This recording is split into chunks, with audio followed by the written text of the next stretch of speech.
Alright, in this video, I want to talk about Honored One Gojo, or as many people call him, Crack Joe, Tweak Joe, Fent Joe, Hojo, or other names. I've seen many others. Top comment down below might be what dictates the name I say in the future. It might be what dictates which name I use for Gojo. So leave which name you use for him in the comments, and yours might be selected. We'll see. So what I want to talk about in this video is my overall thoughts on Gojo, his value, and Shoko's value. Okay, so why I'm tying Shoko in is because, well, listen, we've never had this before to where they've released 2 units of the same color and they're only restricted to that color. Now, what I mean by that, well, Gojo's a green DPS, so he's gonna work for green floors.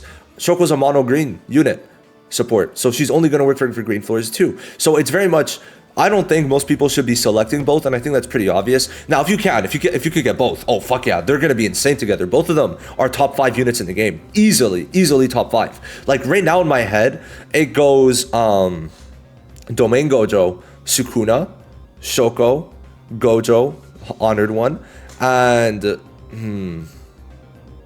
Degumi. Yellow Shoko, Degumi, like the number 5 slot's kind of uncertain, but it's probably going to be Red Ghetto. So what I want to talk about is the summon plan you guys should have for Gojo moving forward, which I think is going to be very important. So there is that to consider, because like you can only get certain units, so make sure you do it correctly is basically my train of thought behind this. Now, I've been using Gojo a lot. I've used him in sweep. I've tried him out in tower, seen his failings, and that's also because I'm not used to using him yet. And I was also running on 2 hours of sleep yesterday. Your boys rested up, finished my exams. We're good to go.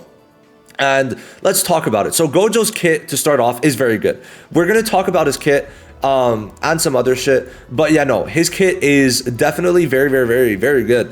It revolves around the skill 2 and how he's doing insane absurd damage while stacking 25% Jujutsu every time you get this cursed core. He's also very good because he has higher crit damage on his ult by 3 times the norm, and his skill 2 is 2 times the norm because it's usually 50 and it's 100 and 150 respectively. So that's insane. Now his skill 3 also is very good. His counter, I've done up to 6 million damage on this counter, but that could have been upwards of 7.5 because I didn't have a Degumi stack in. That was with 2 Degumi stacks, not 3, which means, I mean, it's fucking absurd. It is absurd how much damage the counter does, and he gets damage delta increase. He's just a very all-round good unit, but he is selfish, and that's what we are going to be talking about, is that in general, if we're comparing Gojo to Shoko, which shout out to Black Flash for posting this, go to channel, is that Gojo is very good, however, also very selfish, and Shoko just works for everyone, right? So in my head, I mean, logically to me,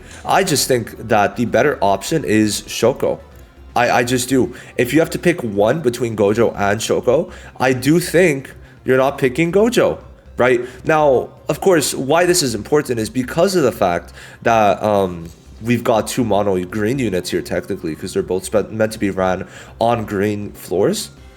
So it's like you do have to pick and choose unless you could get both of them. In that case, this is the nastiest combo in the game. Even if I say Shoko's number 3 and Gojo's number 4, well, they might shoot up past Sukuna once we get Shoko in the game. Now, why I'm saying this is because Shoko is going to give you that leeway. So you might be like, oh, we don't know her kit, but we've basically seen everything. Her skill 1 is going to be giving her 5 curse energy. Her skill 2 is a stat buff. Her skill 3 is a heal, and her skill 4 is a continuous multiple turn heal for probably 6k plus per turn alongside a stat buff. And her stat buff total, they've already said, gives 195% total, and she also lowers the damage that poison does. So just considering all of this together, Shoko is going to keep the whole team alive without needing many healing rec bits, which is very good. Very good, because not only does it let Gojo survive more, because yes, there are turns you won't have counter up, there are turns he might die, right?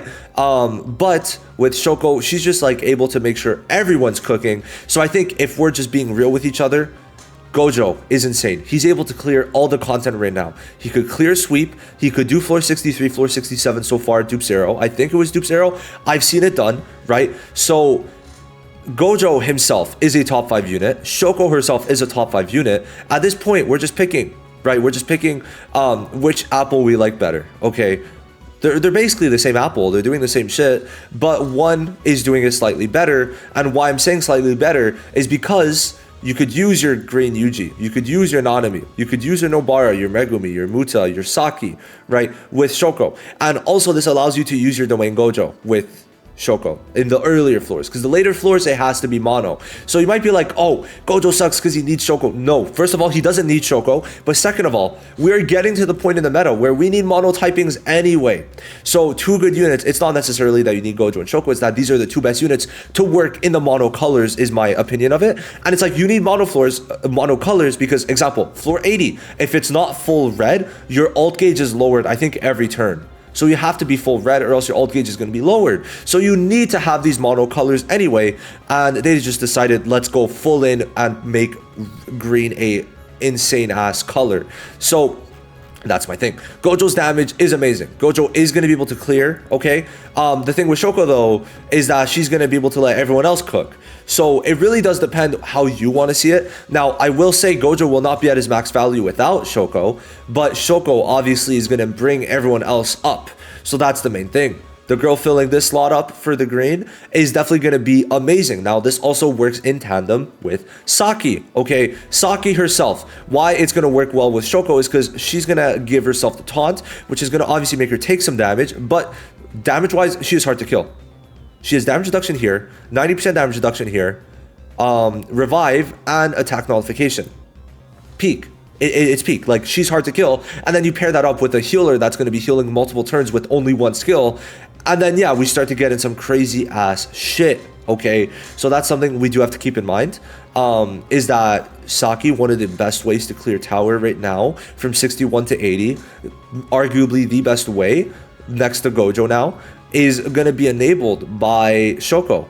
So it really does depend, but I think the overall consensus to how it's looking is while Gojo is good, Shoko is just a little bit better in terms of value, which is how it usually goes for supports. And long term, if we're being realistic, they're going to power creep Gojos, right? They're going to release new SP buffs in the future that are better than Gojo. So I'd say like betting it on Shoko is probably better, because look at this. Green Ghetto a year later is still insane, right? But Toji has fallen off a bit. More so in Tower, right? Yuta is just better, which is crazy.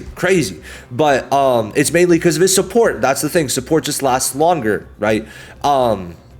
So I would say that the best thing for you to do, if you don't care about Gojo, is summon on Shoko. However, if you could get both, you get both. And if you care about Gojo more, then get Gojo, because he's actually very good still. So that's kind of my thoughts. I think Shoko is slightly better, just from what we see, slightly more valuable. But as of right now, I am still very happy with Gojo. I think he is an amazing, phenomenal unit. And I think we're 2 for 2 on anniversary units. And I'm very happy that they didn't fumble either of them. I think there was some fear of Gojo going into the anniversary, but I think the overall consensus is that this boy is very good.